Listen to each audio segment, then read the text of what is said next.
अब जैसा कि तुम्हें पता ही होगा, नारुतो का बचपन काफी ज्यादा झंड था। इमेजिन करो साकुरा जैसी लड़की को अपना क्रश बना लेना, क्योंकि अगर मैं होता तो शायद क्लास में काफी सारे ऑप्शंस थे, जैसे कि सास्के। खैर नारुतो के बचपन में उसको लाचारी, गरीबी, भूखमरी और कई सारे अनगिनत प्रॉब्लम्स को झेलना पड़ा था। एंड अगर वो चाहे तो कभी भी एक गलत रास्ते को चुन सकता था एंड इविल बन के पूरे विलेज को उधर ही तबाह कर सकता था। लेकिन उससे पहले उसकी लाइफ में ramen guy, Iruka sensei, Kakashi and etcetera ने उसकी लाइफ की डायरेक्शन को ही चेंज कर दिया। लेकिन अगर वो सभी लोग उसकी लाइफ में कभी भी एक परमानेंट हिस्सा नहीं होते तो नारुतो हमेशा के लिए एक इविल रास्ते पे चला जाता, जैसे कि डांजो उसे ट्रेन करता और वो एक किलिंग मशीन बन जाता जिसके अंदर कोई भी फीलिंग्स नहीं होती, एक cold Anbu root member. And Naruto का सपना कभी भी होकागे बनने का होता ही नहीं। तो आज की नई व्हाट इफ सीरीज में हम नारुतो की इविल लाइफ को एक्सप्लोर करेंगे, जहाँ पे नारुतो किसी को भी नहीं छोड़ने वाला। तो इस नई सीरीज को स्टार्ट करने से पहले वीडियो को एक हाइप, लाइक एंड सब्सक्राइब जरूर से कर देना। तो इस सीरीज को आगे बढ़ाने के लिए आपकी सपोर्ट की जरूरत होगी। तो कहानी को शुरू करते हैं। तो कहानी की स्टार्टिंग में हम आनबू रूट्स की एक सीक्रेट रिसर्च लैब को देखते हैं, जिसको ऑब्वियसली डाउन तो शिमुरा हिरुzen सारुतोबी के नाक के नीचे से सीक्रेटली ऑपरेट कर रहा था। हम रिसर्च लैब का सीन देखते हैं, जहाँ पे हमें कुछ ग्लास के वाटर टैंक्स देखने को मिलते हैं और ये वाटर टैंक्स कोई नॉर्मल टैंक से कहीं ज्यादा बड़े थे, जिसका मतलब यहाँ पे कुछ ज्यादा ही बुरे एक्सपेरिमेंट्स होते हैं। जिसके बाद हम एक कंटेनर का सीन देखते हैं, जिसके अंदर लगभग 6-7 सालों का बच्चा पानी में तैर रहा होता है, या फिर तुम कह सकते हो उसे वहाँ पे डुबाया गया है। उस बच्चे की पूरी बॉडी व्हाइट कलर की होती है और ये बताना काफी ज्यादा मुश्किल होता है कि वो एक लड़की है या फिर एक लड़का। एंड सडनली उसकी आंखें खुलती हैं और वो अपने चारों ओर देखता है। वो देखता है कि उसके आसपास कई सारे वाटर टैंक्स हैं और उसके वाटर टैंक के सिवाय सभी वाटर टैंक के अंदर लाल कलर का पानी होता है और कुछ कुछ वाटर टैंक्स का हालत पूरी तरीके से खराब हो चुका होता है। वो बच्चा अपने दूसरी तरफ देखता है एंड उसको उसकी तरह ही एक दूसरा बच्चा मिलता है, जो कि उसी की तरह एक वाटर टैंक में अकेला तैर रहा होता है, लेकिन उसके गालों में कोई जानवरों की तरह विस्कर मार्क्स होता है। जिसके बाद हम कुछ टाइम बाद का सीन देखते हैं और उस बच्चे के आगे का वाटर टैंक धीरे धीरे पूरी तरीके से फूट जाता है और वो बच्चा वहाँ से गिर जाता है। जिसके बाद ओरोचिमारू उस लैब के अंदर आता है। वो उस बच्चे को अपने बाहों में पकड़कर धीरे धीरे चलना चालू करता है और ओरोचिमारू कहता है, फाइनली एक टेस्ट सब्जेक्ट पास हो गया। शायद लॉर्ड डांजो इस बच्चे को देख के काफी ज्यादा खुश होंगे। टोटल 200 बच्चे मरने के बाद 12 बच्चे एक्सपेरिमेंट के लिए तैयार थे और उन 12 में से सिर्फ एक ही बच्चा बचा है, नाइन टेल डीमन फॉक्स का वेसल, लॉर्ड फोर्थ का बेटा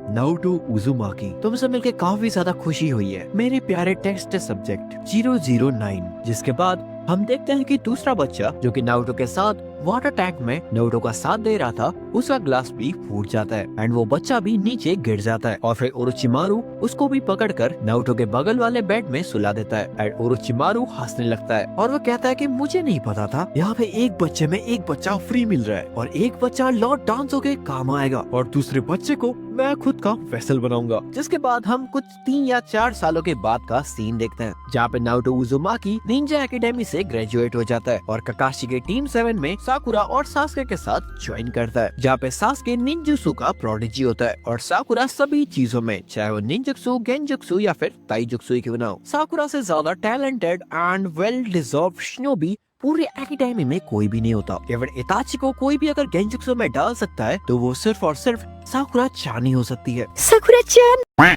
हम नारुतो की लाइफ को देखना चालू करते हैं और देखते रह जाते हैं। नारुतो टीम 7 का सबसे ज्यादा डम कैरेक्टर होता है, इतना ज्यादा डम कि ऐसा लगता है कि वो डम होने की एक्टिंग कर रहा है। इन सब चीजों के कुछ महीने बाद हम चुने एग्जाम के अनाउंसमेंट को देखते हैं और चुने एग्जाम हर बार की तरह काफी ज्यादा पीसफुली चल रहा होता है, जब तक ओरोचिमारू के अंदर का सांप ओरोचिमारू को पूरे कोनोहा को तबाह करने से मजबूर नहीं कर देता। हम देखते हैं ओरोचिमारू हिरुzen सारुतोबी को मार देता है और दिखने में कहानी में कहीं भी बदलाव नहीं दिखते, क्योंकि हिरुzen सारुतोबी के मरने के बाद हिप्तोकागे सुनाडे सेंजू बनती है एंड तभी भी कहानी में कुछ भी बदलाव नहीं होता तब तक जब तक सास्के विलेज को लीव नहीं कर लेता। पूरी स्टोरी अभी तक काफी ज्यादा नॉर्मल चल रही होती है, इतनी ज्यादा नॉर्मल कि जब तक सास्के विलेज को छोड़ चुका होता है तब तक साकुरा सभी को हराकर एक जोनिन बन चुकी होती है। साकुरा को बिल्कुल भी फर्क नहीं पड़ता चाहे सास्के जाए या फिर नारुतो, क्योंकि जिस साकुरा को तुम एक गुलाबी डस्टबिन समझ रहे हो, वो साकुरा दरअसल साकुरा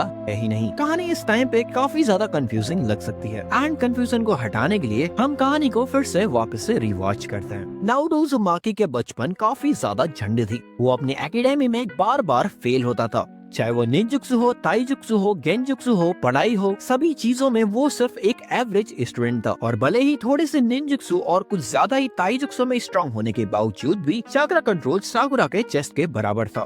अपने माँ और बाप के ना होने के बाद हिरुzen सरुतो भी नारुतो को बचपन से पाल रहा था, या फिर तुम कह सकते हो कि वो नारुतो को एक रिस्पॉन्सिबल लीफ का शिनोबी बना रहा था। तो कहानी है उस रात की जिस रात हमेशा की तरह नारुतो काफी ज्यादा लोनली था एंड अंधेरे एक पार्क में स्विंग कर रहा था और झूला झूलते झूलते वो उस टाइम पे काफी ज्यादा सैड था एंड कुछ ही देर बाद उसके पीछे से एक इंसान उसके कंधों पे हाथ रखता है। नारुतो लाडले, अगर तुम अकेले हो और तुमसे कोई प्यार नहीं करता तो इसका मतलब ये नहीं है कि तुम बुरे हो, जिसका असली मतलब ये है कि तुम काफी ज्यादा खास हो। नारुतो देखो, लोग कहते हैं कि जिंदगी एक तोहफा है जिस तोहफे को भगवान डिस्काउंट सेल पे बांट रहा है। नारुतो उज़ुमाकी, दरअसल मैं तुम्हें कोई ज्ञान देने की कोशिश नहीं कर रहा हूँ। बात ये है कि मैं तुम्हें मैनिपुलेट करने की कोशिश कर रहा हूँ, क्योंकि मुझे बहाना देने की भी जरूरत नहीं है, क्योंकि तुझे नहीं लगता या फिर मुझे भी नहीं लगता कि तुम्हारी लाइफ की कोई भी वैल्यू है। एंड ऑफ कोर्स यहाँ पे नारुतो काफी ज्यादा ट्रॉमेटाइज एंड मैनिपुलेट भी हो जाता है। जिस सब के बाद नारुतो कहता है कि डांजो, अगर मैं एक फ्री ट्रायल गिफ्ट हूँ तो क्या मुझे इस कचरे में फेंका गया है? डांजो कुछ नहीं कहता और उसको एक गेंजुत्सु में डाल देता है एंड उसकी आंखों में पट्टी बांध के उसे आनबो की एक सिगरेट लैब में ओरोचिमारू को सौंप देता है और ओरोचिमारू के 200 टेस्ट सब्जेक्ट का एक हिस्सा बन जाता है। और 200 टेस्ट सब्जेक्ट में से सिर्फ 12 टेस्ट सब्जेक्ट पहले एक्सपेरिमेंट से पास होते हैं, जिस एक्सपेरिमेंट में सभी बच्चे के बॉडी को मॉडिफाई करने की कोशिश की जाती है और उनमें से सिर्फ 12 बच्चे ही अगले टेस्ट का हिस्सा बनते हैं और उसके टेस्ट के दौरान बाकी 10 बच्चे उधर ही मर जाते हैं। जिन टेस्ट सब्जेक्ट्स में से एक सब्जेक्ट नंबर 9 होता है, जो कि और कोई नहीं नारुतो उज़ुमाकी होता है। नारुतो के ऊपर जबरदस्ती एक्सपेरिमेंट्स होते हैं और उसकी बॉडी को पूरी तरीके से मॉडिफाई किया जाता है एंड उसकी बॉडी में कुछ पोर्शंस में हाशिरामा सेल्स एंड ओरोचिमारू का कुछ ब्लड इम्प्लांट किया जाता है एंड 12 दिनों के बाद नारुतो की बॉडी पूरी तरीके से रेडी हो जाती है एंड नारुतो के साथ दूसरा बच्चा होता है, टेस्ट सब्जेक्ट नंबर 1, जो कि सबसे आखिर में लास्ट टेस्ट को पास किया होता है एंड उसकी बॉडी में हाशिरामा सेल और उज़ुमाकी क्लैन का ब्लड टिश्यू उस बच्चे के अंदर इंजेक्ट किया होता है। दोनों टेस्ट सब्जेक्ट 01 एंड 09 ओरोचिमारू के अब तक के सबसे ज्यादा बेस्ट टेस्ट सब्जेक्ट के नाम में गिने जाते हैं। दोनों के दिमाग को काफी ज्यादा मैनिपुलेट करने की कोशिश की जाती है, लेकिन दोनों एक दूसरे के काफी ज्यादा अच्छे दोस्त बन चुके होते हैं। नारुतो के अंदर हाशिरामा सेल एंड काफी ज्यादा बड़े एक्सपेरिमेंट किए जाते हैं, लेकिन दूसरे बच्चे के आंखों से कभी भी पट्टी निकाली नहीं जाती। ये एक्सपेरिमेंट लगभग 30 दिनों के लिए चलता है एंड लीफ विलेज में नारुतो को चारों तरफ से सभी लोग उसको ढूंढ रहे होते हैं। जिसके बाद दोनों बच्चों को ओरोचिमारू एंड डांजो एक मिशन देते हैं। ओरोचिमारू दोनों को समझाता है तुम दोनों को नॉर्मल एक्ट करना है और तुम दोनों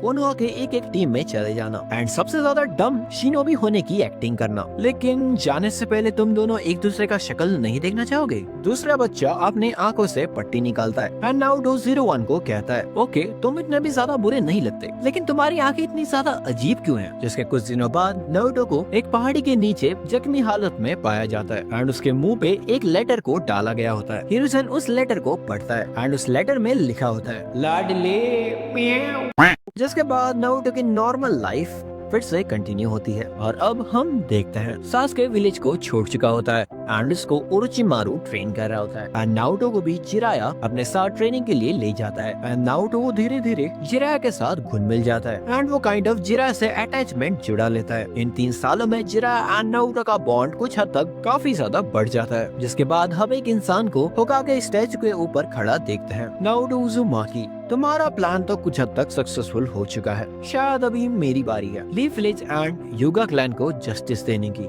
एंड हमें पता चलता है कि वो बच्चा यानी कि वो लड़की या फिर तुम कह सकते हो टेस्ट सब्जेक्ट नंबर 1 और कोई नहीं, वो होती है हिनाटा युगा, जिसकी बैक स्टोरी हम इसके अगले वाले पार्ट में देखेंगे, जो कि प्रोबेबली इस सीरीज का सेकंड पार्ट होगा। लेकिन ट्विस्ट ये है कि पार्ट 3 ऑलरेडी अपलोड हो चुका है, क्योंकि हमारे नए चैनल का पहला वीडियो है, मतलब कि जो वीडियो तुम देख रहे हो वो है पार्ट 1 एंड जिसके बाद जो पार्ट्स आने वाले हैं वो होंगे पार्ट 2 एंड जो पार्ट ऑलरेडी अपलोड है वो शायद 3 या 4 या फिर कोई भी पार्ट हो सकता है। तो अगर आपको पार्ट जो इन्फिनिटी जो भी पार्ट है वो देखना है तो आप यहाँ पे देख सकते हो। तब तक के लिए चैनल को सब्सक्राइब करो अगर तुम्हें पार्ट 2 चाहिए तो। एंड ट्रस्ट में तुम्हें पार्ट इन्फिनिटी समझ नहीं आने वाला है, उससे अच्छा तुम चैनल को सब्सक्राइब करो एंड पार्ट 2 का वेट करो, मतलब पार्ट 3 जो भी है। तब तक के लिए देखते रहिए माकिमा मतलब डिलुलु वर्ड्स, मतलब कि डिलुलु निंजा।